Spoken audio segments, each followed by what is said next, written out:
Do të ekstradohet në Australi kapet në Tiranë 44 vjeçari akuzuar për drogë.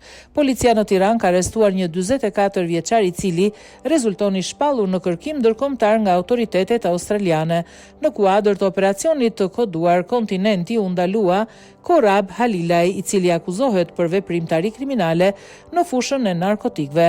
Si rezultati bashkëpunimit me homologët australianë nëpërmjet Interpol Tiranës dhe punës operacionale të mirë organizuar, forca e posaçme operacionale në bashkëpunim me seksionin për hetimin e narkotikëve gjatë operacionit Kontinenti lokalizoi dhe arrestoi shtetasin KH 44 vjeç banues në Tiranë. Ai ishte i kërkuar ndërkombëtarisht sepse gjykata e New South Wales në Australi i ka kërkuar masën e sigurisë arrest në burg për shkelje të ligjit mbi narkotikët, thuhet në njoftimin e policisë. Sa kaq, Interpol Tirana po bashkëpunon me homologët për të finalizuar procedurën për ekstradimin e 44 vjeçarit.